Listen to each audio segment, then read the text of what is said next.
All right, so let's begin. So we are now in officially calculus 1.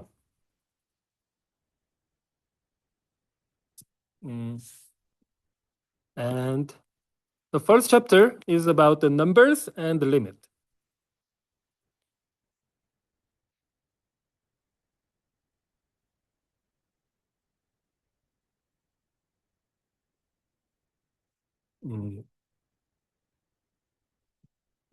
Okay, so what is calculus? So calculus is about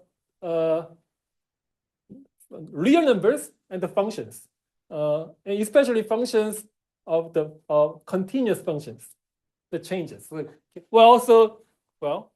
calculus, in shortly speaking, calculus is mainly about dealing with changes of the real numbers, because changes in terms of mathematics is translated into functions. So therefore, we are dealing with functions with real numbers. And in order to deal with real numbers, then we will need to consider the sequence. Why? Because real numbers, if I say real numbers, suppose that you're about to choose any random number from the entire set of real numbers, then most likely you're going to choose irrational numbers. So what is an irrational numbers? Irrational numbers characterized by the non-repeating infinite decimals. And how do you describe non-repeating infinite decimals? So decimal by decimal, the digit changes. Therefore, the best way to describe the infinite decimal is by using the sequence. What is the sequence? Sequence is actually nothing but the function from set of all natural numbers to real numbers. So digit by digit. So if you move one digit by one digit, then number always changes. Just likewise, such as 3, 3.1, 3.14, 3.141, and da da da. So these things were typically described by the sequence. So this is the main reason why we are interested in the sequence. So remember, when you're in high school student, then once you're done with dealing with basic elementary algebra, then first thing that you're introduced is a sequence and the series. Why is that? Because that is the most natural way to deal with the real numbers. All right. So, but before we get started on the sequence and the series, so some basic preliminaries, the notations and some inequalities. Okay, so some notations first.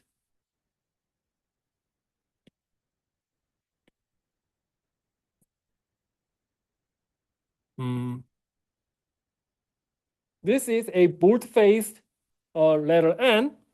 So, and this stands for the set of all natural numbers.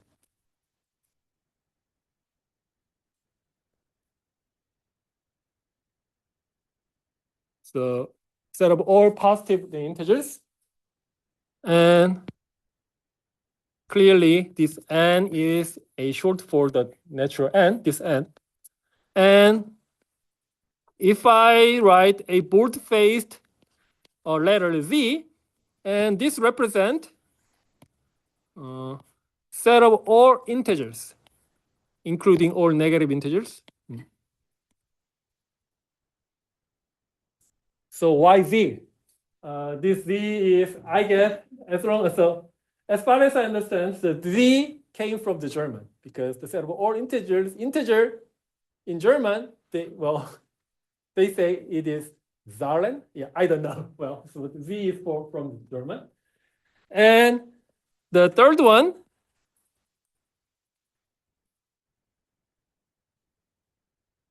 this bold-faced letter Q is the set of all rational numbers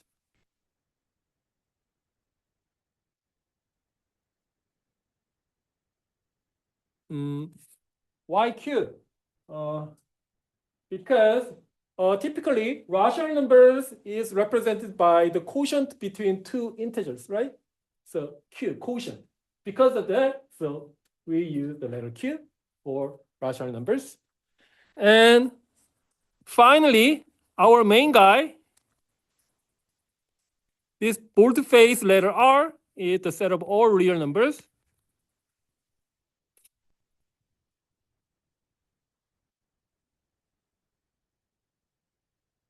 And finally, even though we will not be studying complex numbers too much in this course, the C stands for set of all complex numbers.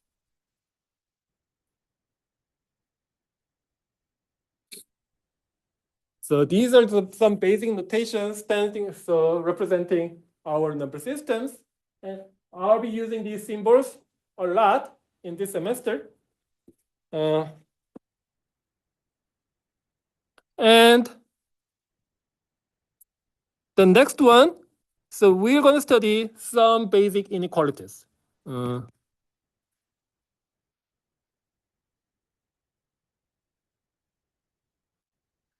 So basically, so more precisely, so we will study two different inequalities. The first one is the so-called the triangle inequality.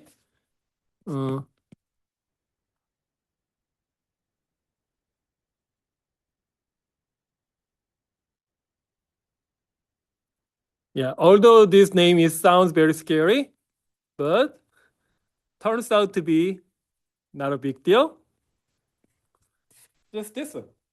The absolute value of A plus B is always less than or equals to absolute value of A plus absolute value of B. So this is the triangle inequality. Do I need to prove this? Nah, well, this is obvious. Okay, and the next inequality is arithmetic and geometric inequalities. So, or sometimes we say AG inequality.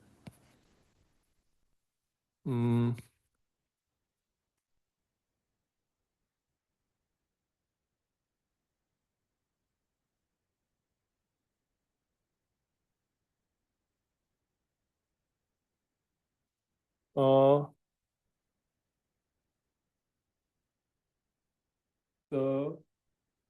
if I want to,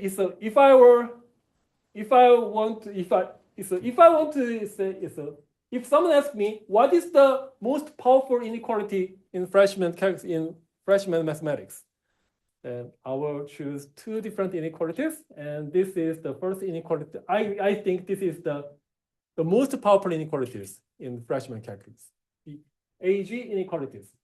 What is this?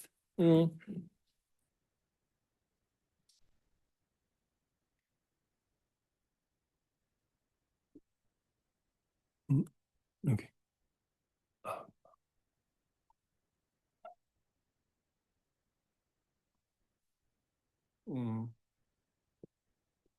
So what is arithmetic and geometric mean inequality? So in order to introduce this, first I will need to give the definition of the arithmetic and geometric mean. Suppose that you have two different positive numbers. What is their arithmetic mean? So that is, which is nothing but the sum of these two numbers and divide by n, divide by 2. Okay.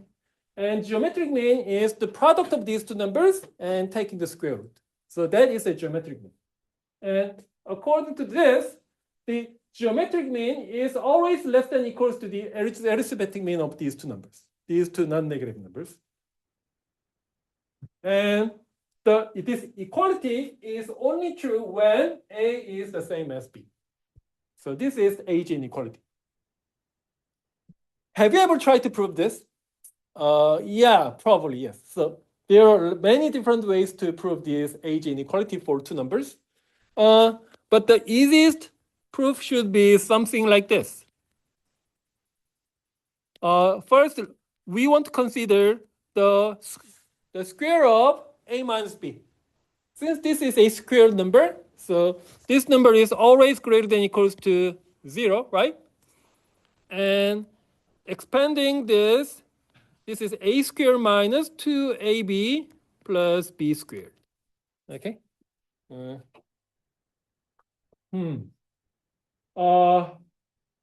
Now what? Oh, and And for these two sides of this inequality, I want to add 4 times AB to the both sides of this.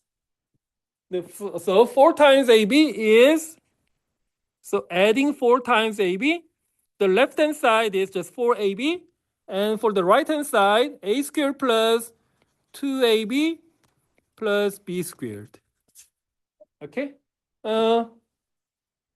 Now, taking the square root, 2 square root of AB is less than A plus B, everything squared. Oh, no. Yeah. Good. Okay. And it's so weird. Finally, okay. So finally, so when do we have this equality? So this equality is true only if this guy equals to 0, right? And this guy equals to 0 only if A equals to B. So,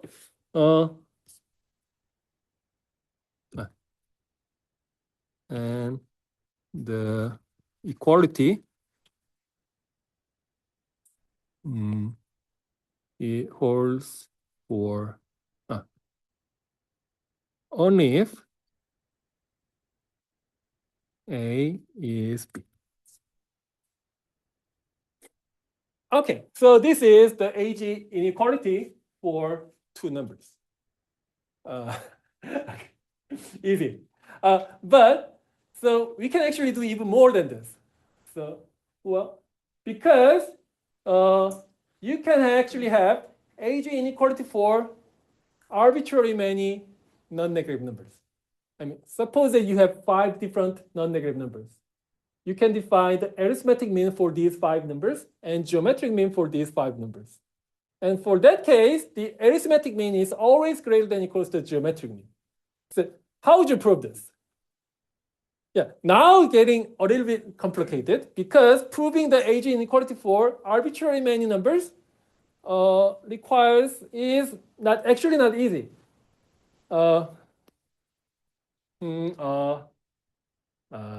Yeah, there are many things.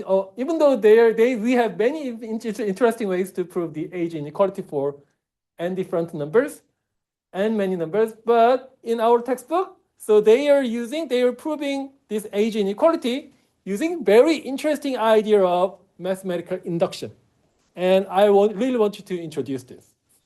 Okay, all right. So AG inequality for n numbers.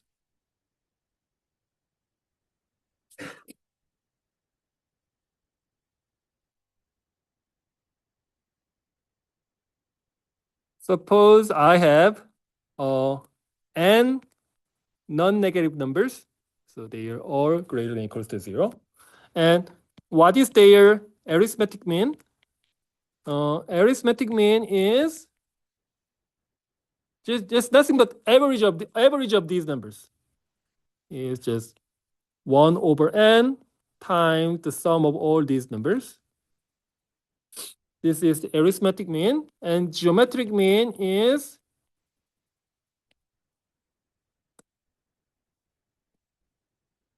product of all these numbers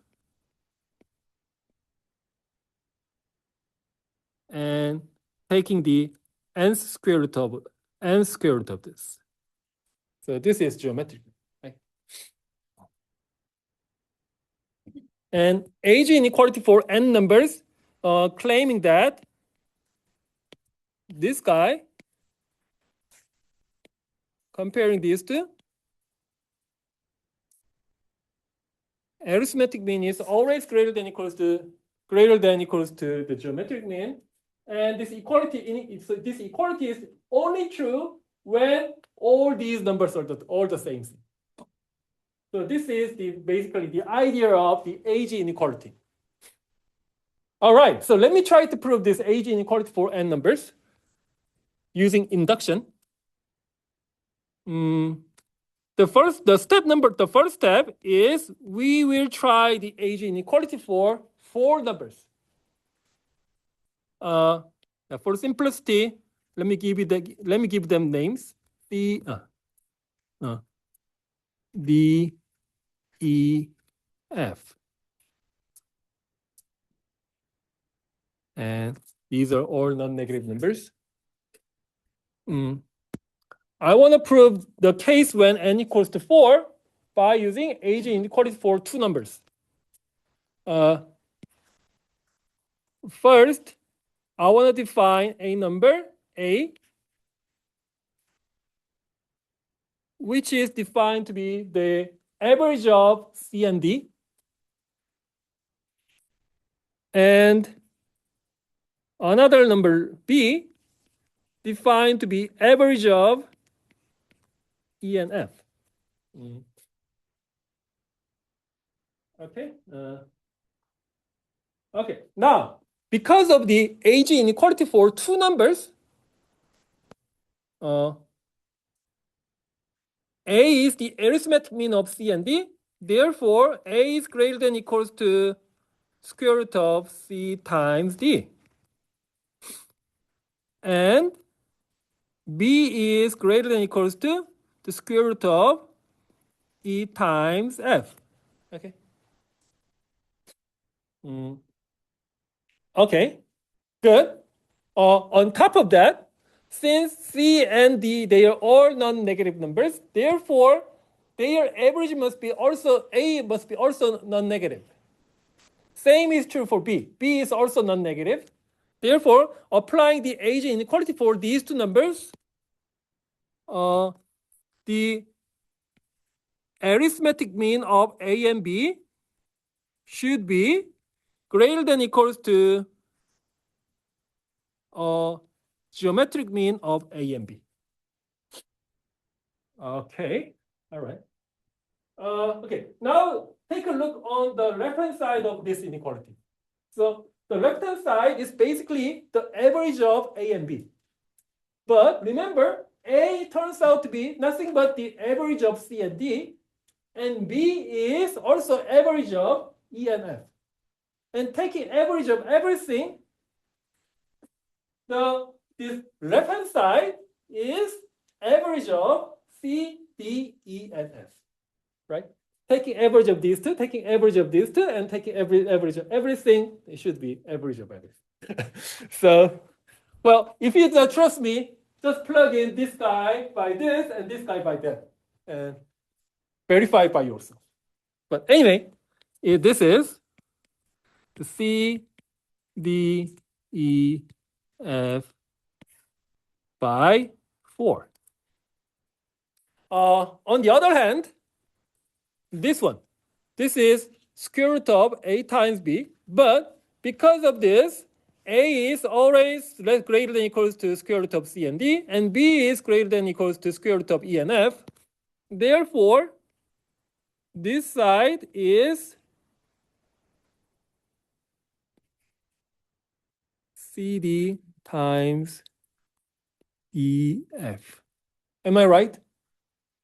Okay, and this is just simplifying this CDEF, everything raised to the 1/4.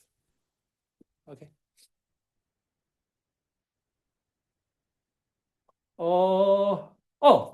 Now it looks like I proved the age inequality for 4 numbers. Right.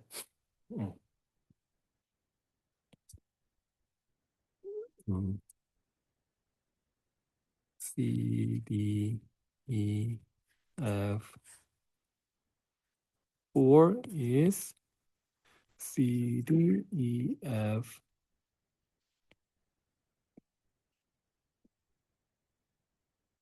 Now, let me try to figure out under what condition we have this equality. So basically, we have two inequalities here and there. And in order to attain this equality, A must be the same as B, right?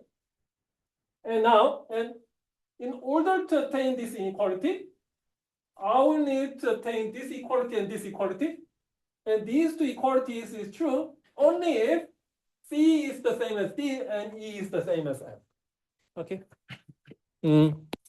So the equality only if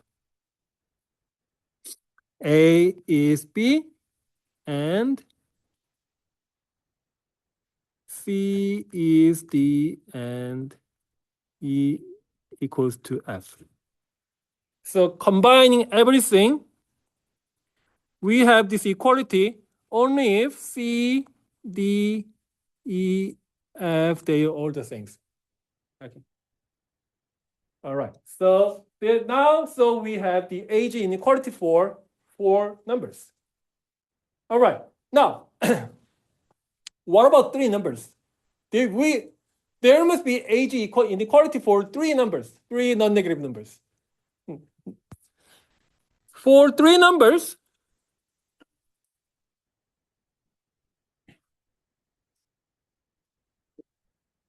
I will prove the AG inequality for 3 numbers by using AG inequality for 4 numbers.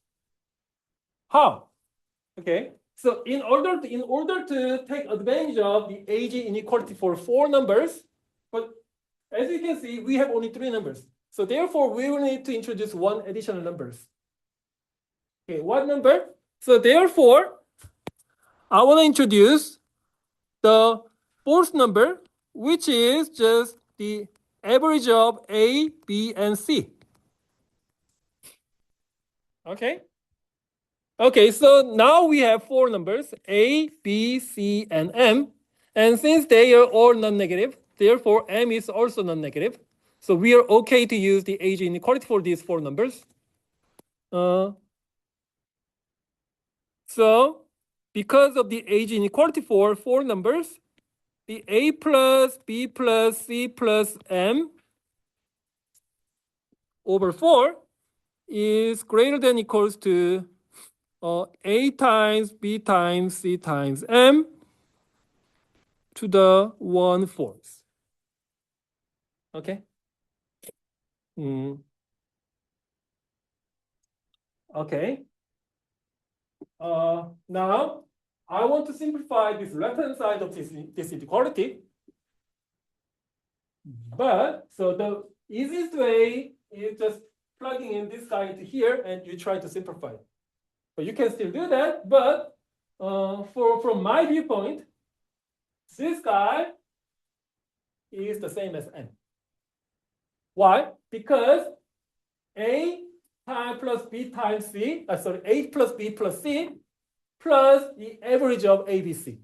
And you take another average. So averaging and averages. Therefore, so adding this guy to the average, it doesn't affect the entire thing. Therefore, this whole number should be simply the average of A, B, and C. Therefore, it must be n. Or you can just plug it, m equals to 1/3 A plus B plus C. You get the idea. So this is m. Okay. Now, I want to raise everything by the 4th power. This is A, B, C, M. Okay. Then, and if M is a non-zero number, then M is greater than A, B, C.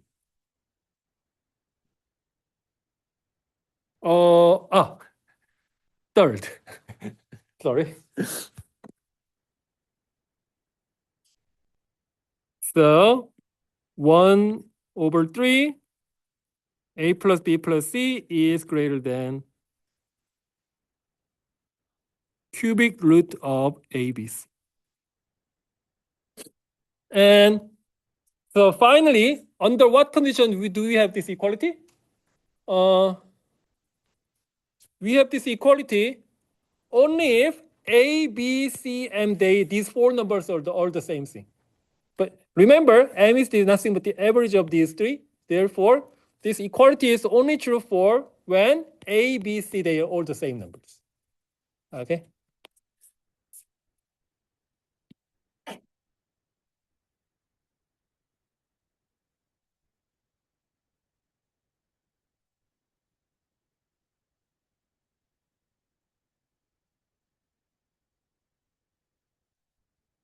Okay, good.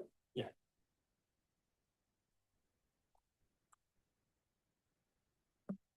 So we have proved the age inequality for 2 numbers, 3 numbers, and 4 numbers. What about the other numbers? So now this induction goes like this. So, well, typically, if I say induction, then you are supposed under the induction hypothesis for in the case of n, if you can prove the same induction hypothesis for n plus 1, then you're done with the induction. This is our basically the induction. But this induction is somehow essential, somehow different from the typical induction. So in this case, the next step would be you are supposed to prove the age inequality for 8 numbers. Once you are done with induction with age inequality for 8 numbers, now using the age inequality for 8 numbers, you can prove the age inequality for 5 numbers, and 6 and 7. Once you're done about this, now you can turn to the age inequality for 16 numbers. And using that 16 numbers, case of n equals to 16, now you can prove the case when n equals from 9 to 15. Goes like this. So very interesting induction. But anyway, the idea is you must be able to prove the age inequality for arbitrary many integers. All right. Okay. Now, turning to the next section, the numbers and the least upper bound theorem.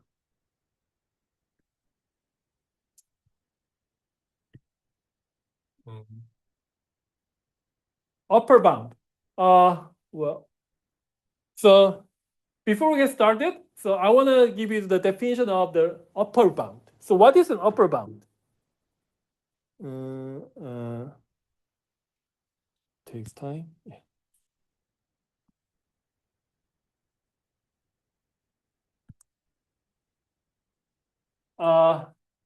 Suppose that you have some random subset of real numbers. I would say S. Upper bound. And a number K is called an upper bound of set S if K satisfies this inequality. So in other words, if K is greater than every element in your set S, greater than if your K is greater than or equals to every element in your set S, then we say K is an upper bound of set S. Or sometimes we say S is bounded above by number K. So therefore, not every set allows an upper bound. For instance, set of all natural numbers, which is clearly a subset of real numbers, but that set does not allow any upper bound. Okay, because in that case, we say the set is unbounded. But however, such a thing as, well, every real number between -1 to +1. So this is clearly has an upper bound, right? But if upper bound exists, but upper bound is not unique. So in the case of all real numbers between -1 to +1, number 5 is an upper bound, number 6 is an upper bound, and number 1 is an upper bound. Okay.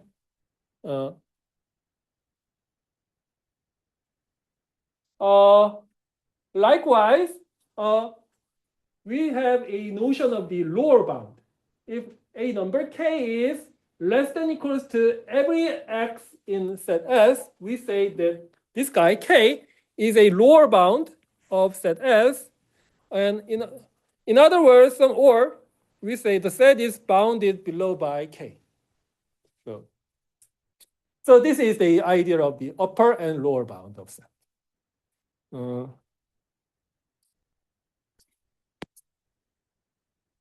My favorite example is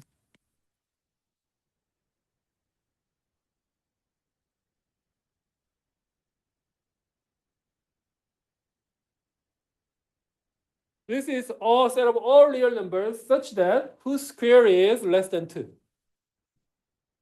Is it bounded above? Yeah. And is it bounded below? Also, yes, right? So, well, actually, we know that these numbers are all real numbers between negative square root of 2 to positive square root of 2. Okay.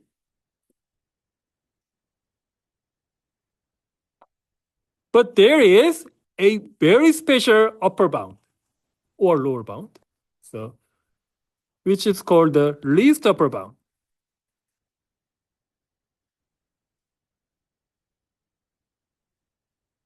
Or the greatest lower bound.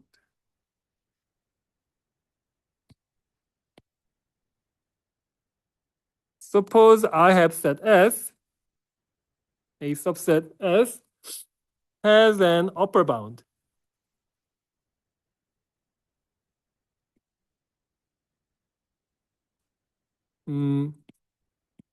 We say as, U is the least upper bound of S if this number U satisfying two conditions. The first condition is, first, U must be an upper bound itself.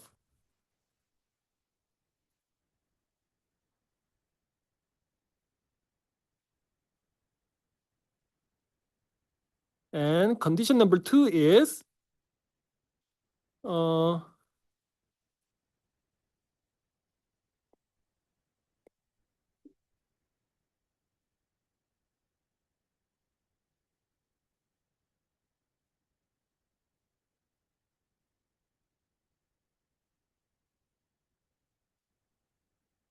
these are two conditions.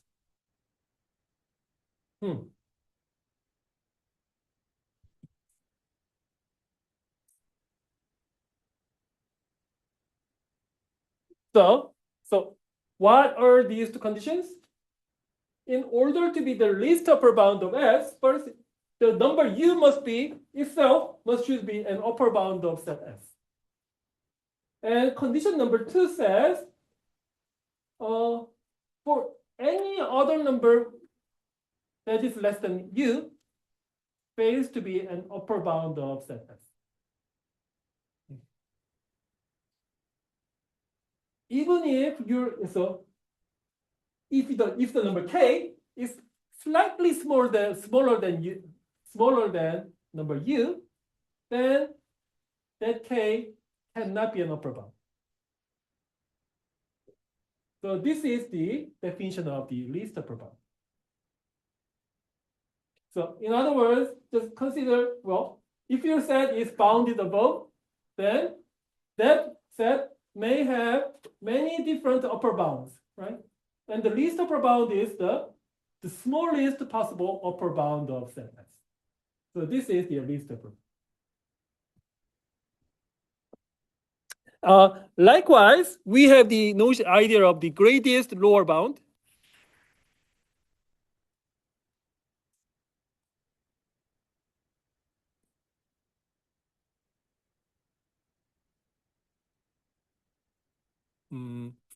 As a lower bound, and L is the greatest lower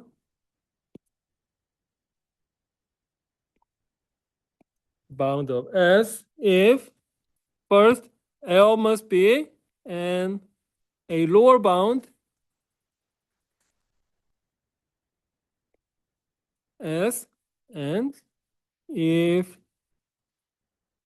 K is greater than L, then K is not a lower bound.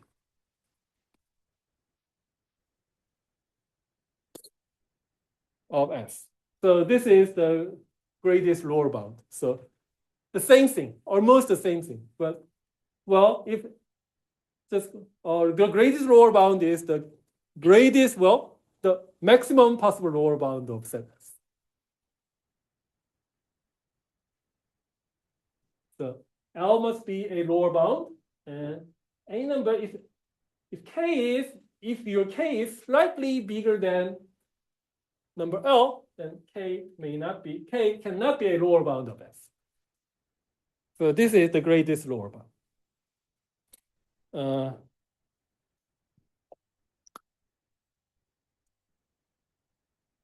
Sometimes we say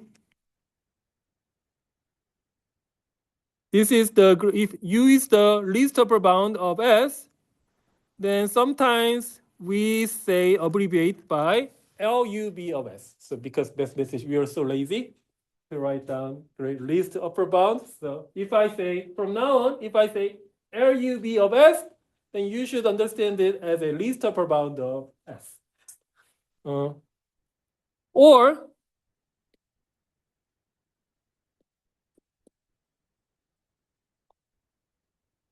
sometimes we say, not sometimes, almost always we say SUP of S. SUP stands for the supremum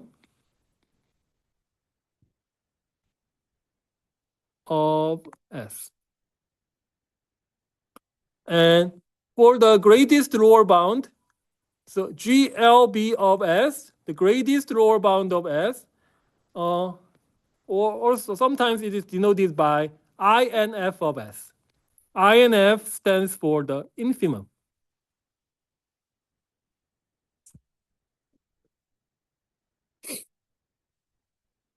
These two things, SUP and INF, they are also widely used terminologies in calculus. So you should better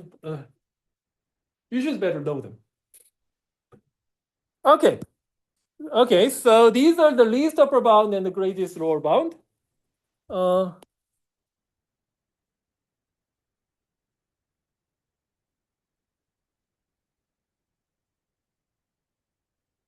So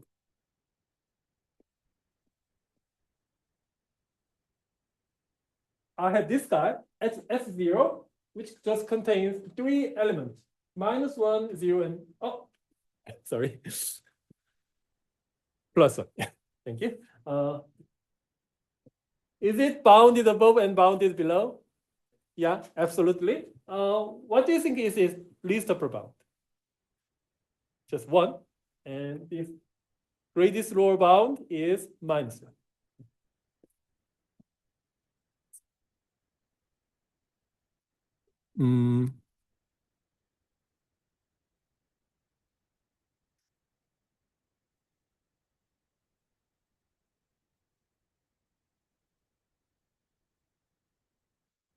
What about this? This is also bounded above and bounded below.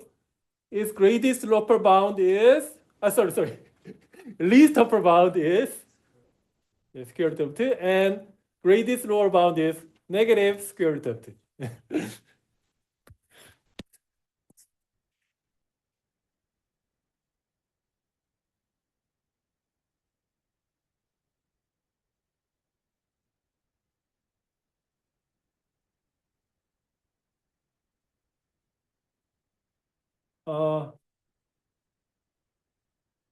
So the last set is almost identical to the second one, but there's only one difference. It has equality, but it doesn't have equality. Yeah, I am pretty sure that this is also bounded above and bounded below. But what is its least upper bound?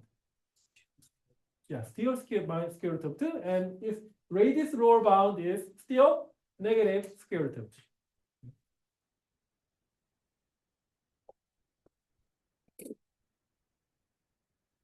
2.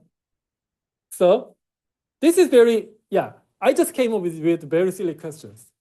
Can you think of any non-empty bounded above set that does not have a least upper bound?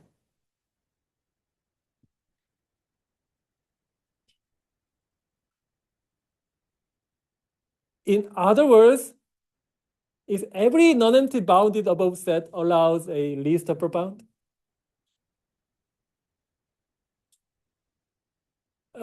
Probably, yeah. I think, probably. I feel like every non-empty bounded above set should have a least upper bound. And actually, that is true. I know this sounds very silly, but this is very important. This is very important propositions in the real analysis and calculus. And it goes like this.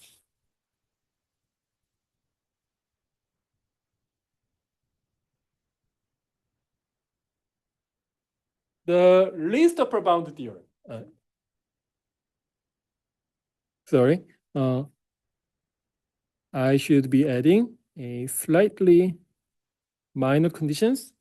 S must be a non-empty set. Every non-empty set which is bounded above has a least upper bound. Very obvious, crystal clear.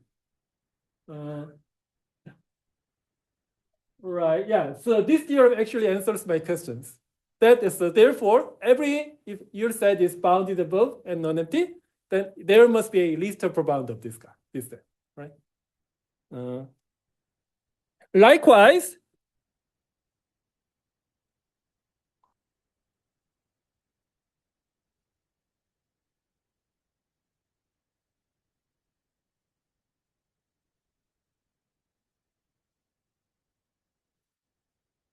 every non-empty set which is bounded below must have a radius lower bound. Well, in our textbook, the Professor Tex and Professor Terrell, so they are trying to prove these two theorems. But from my viewpoint, these are not the theorems. These two propositions should be actually considered as an axioms of the real systems of all real numbers. axiom이 뭔지 알아요? 공리, 그쵸? 그러니까, so which cannot be proved. Axiom is a proposition which cannot be proved, and so therefore you should take these two theory propositions for granted without any justification. And this so-called the least upper bound theorem, the greatest lower bound theorem. So they make the crucial difference. These two theorems makes the fundamental difference between set of all rational numbers and set of all real numbers. So what do I mean by that? In the system of all rational numbers, there are a lot of similarities between system of all real numbers and system of rational numbers. You can still define addition and subtraction and multiplication and division, and you can compare two numbers, and you can tell which number is greater than the other one. So they are all similarities between the real numbers and rational numbers, but rational set of all rational numbers fails to have the least upper bound theorem and the greatest lower bound theorem. On the other hand, set of all real numbers, it has these two theorems. It has these two properties. Why is that? So I'm going to explain it by giving you an example.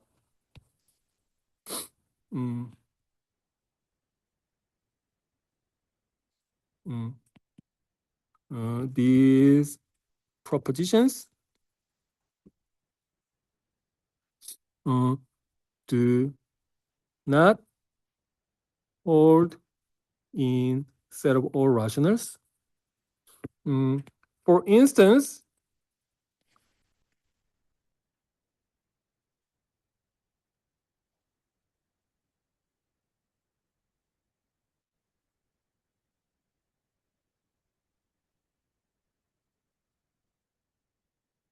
let me take a look at this set. This is a subset of all rational numbers. And all these numbers appearing in this set, they are all perfectly fine rational numbers. And is it bounded above in set of all rationals? Yeah, this is actually bounded. Because, well, for instance, number three can be, she is a upper bound, clearly an upper bound of this guy. So even in the set of all rational numbers, this is perfectly fine bounded above set. But it fails to have the least upper bound. This is non-empty bounded set, but it does not have any least upper bound in set of all rationals. Why? Okay, let me just choose. It looks like 1.42 may be a upper bound of this guy, which is right. But in this case, is that a least upper bound? No, because you can find a least number which is smaller than that, but that is still an upper bound of this guy, right? Say that you found 1.415, which is slightly less than 1.42, but which is still upper bound of this guy, but that is not the least one. You can find another rational number which is smaller than that, but that is a still upper bound of this guy. So in other words, you cannot find the least upper bound of this set in set of all rationals. So that means the least upper bound theorem, the greatest lower bound theorem, can only be enjoyed in the set of all real numbers. So these two axioms make a fundamental difference between the real numbers and the rational numbers. Okay. Now, because of this, now I am ready to give you this very silly theorem.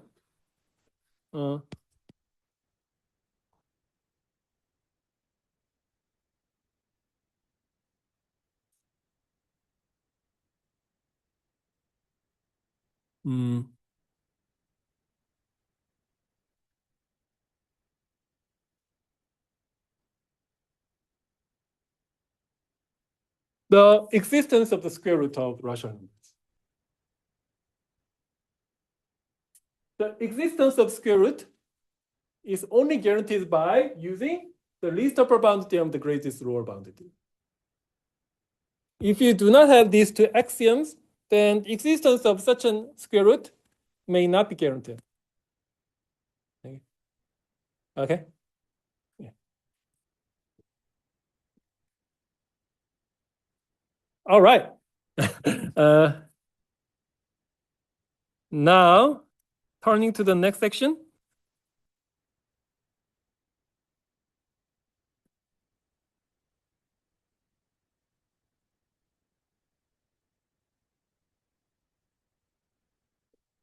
In this section, we will be discussing what do I mean by a sequence is converging to some number.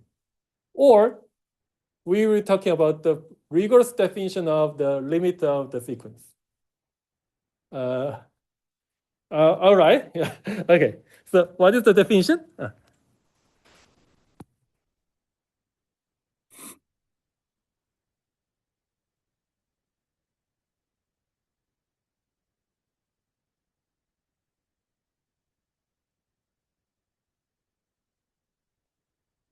Okay. Yeah.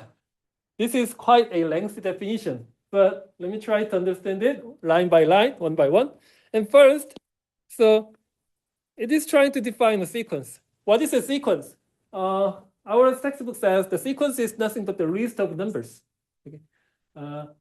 In other words, function from all set of all integers to set of all natural numbers to set of real numbers. This is a sequence.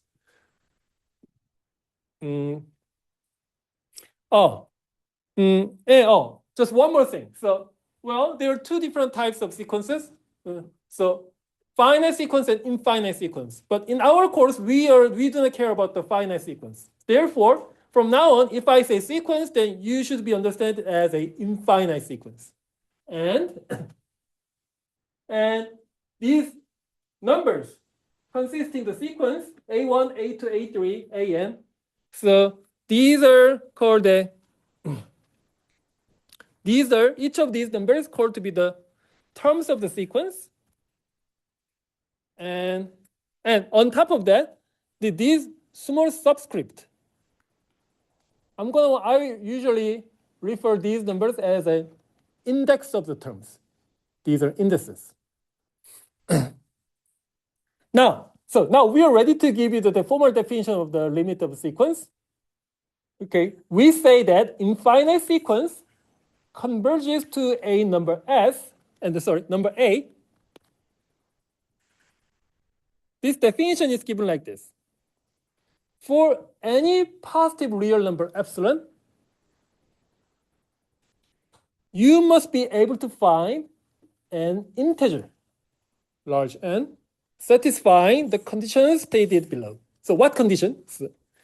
So this N must satisfy this condition. What the condition is, for all N greater than this number, AN differs from A by less than epsilon. So what is this? The distance between the A and these terms must be less than epsilon. For every term whose index is greater than this integer term. So if you can find such an N for every possible positive epsilon, then you're okay to say the sequence is converging to A and denoted by this. In other words, if you can find some very specific epsilon, positive epsilon, and for that epsilon, if you cannot find no such an integer N, in that case, my sequence is not converging to number A. If the sequence has no limit, we say it diverges. Okay, so this is the notorious epsilon and N argument of the limit of sequence. Have you ever heard about this definition before? Yeah, probably some yes, some no. Well, from my viewpoint, when I was like more than 25, 26, well, 20, some long time ago. So when I was first introduced this epsilon N argument, I was completely shocked and I had no idea what it meant. And for me, as of now, this is one of the greatest hurdle in freshman calculus. So that means if you understand the definition, then I guess you're good for in the rest of the semester. But if you can't, then yeah, you're in a big trouble. So take enough time to understand the theorem. Okay. So I will try my best to give you the idea to understand the definition of this. So if you do understand the definition, then yeah, you're good. But I think most of you are having trouble understanding the idea of this definition. So I'm gonna give you the one example and examples to give you the full explanation of the definition. First, I wanna rephrase this definition by using quantifiers. I prefer to rephrase like this. For any positive epsilon, we must be able to find a positive integer N satisfying such that if N is greater than N,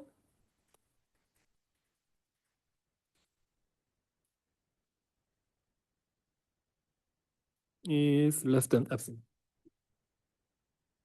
Also, I want to rephrase this last inequality like this. So this last inequality can be written as AN is lying between A minus epsilon to A plus epsilon. So what does it mean? So just give me any epsilon. So if this sequence is converging to number A, then I must be able to do this. Just give me any epsilon, then I can find a integer n such that for any terms whose index is greater than this is lying between A minus epsilon and A plus epsilon. Okay. Most of you guys don't look happy. So yeah, I'm going to give you the picture of this. Yeah.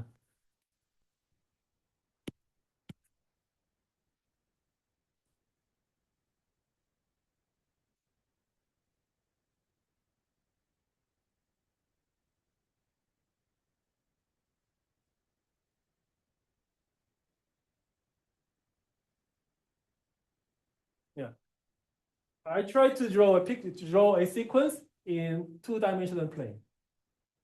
Are you good? Yeah, well, so this x-axis represents the index or integer n, and the y-axis represents the terms. So in this case, well, it looks like, yeah, so, and this sequence is converging to number 8. And for this case, I'll need to make sure that for any epsilon that I can find a integer n satisfying all these conditions. Let me begin from this epsilon.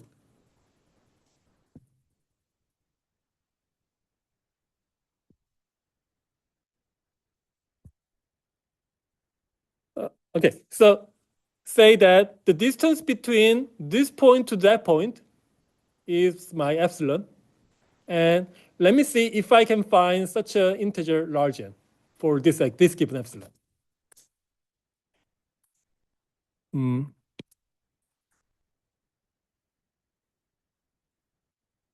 So in this case, this point must be A plus epsilon, right? And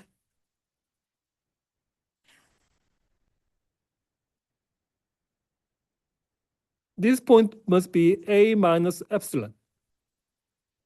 Okay? And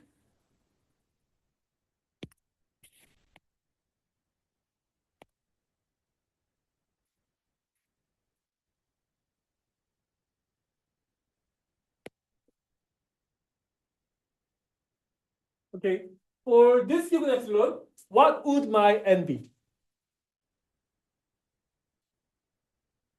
In this case, okay, let me look at, this is A minus epsilon, and this is A plus epsilon. And when index is greater than equals to 3, all the terms beyond that is guaranteed to lie between A plus epsilon to A minus epsilon.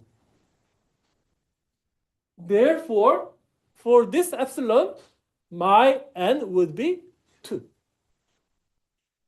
Because if beyond that, every epsilon, so beyond this index n, every term lies between A minus epsilon to A plus epsilon. Okay? Okay, so I was very successful finding an n for this very specific epsilon. Let me choose the same thing for even the smaller epsilon.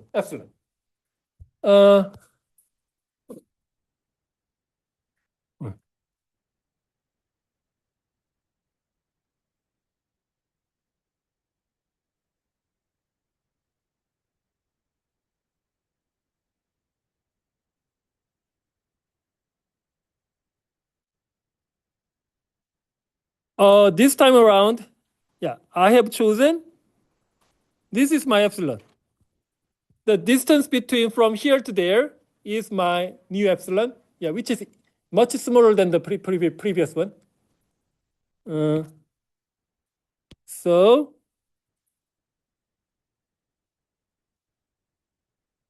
this point is a plus epsilon. This point is a minus epsilon.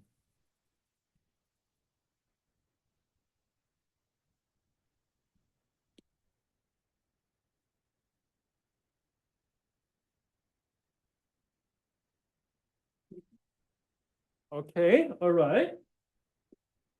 Now, for this epsilon, what would my n be? 4, right? Because beyond index 4, all the other terms beyond 4 is guaranteed to lie between a minus epsilon and a plus epsilon. I think you get the idea. So we were able to find two different n's for two different epsilon. But even if I choose the smaller epsilon, I guess you can still find an integer n satisfying this condition, right? Therefore, therefore, at this point, I am very safe to say that for every epsilon, you can find an integer n such that beyond that point, the terms beyond that point is lying between a minus epsilon to a plus epsilon. So therefore, in this case, I also say to say the sequence is converging to A. Okay. Yeah. For now, I think you have the faintest idea of the sequence, limit of the sequence. And next time, I'm going to give you a non-example. And for that non-example, you can find some very specific epsilon. And for that given epsilon, you can never be able to find such a nice n. I'm going to show you by picture. Yeah. See you then. Bye. 네. 박수는 치지 마세요. 부끄러워요. 죄송합니다.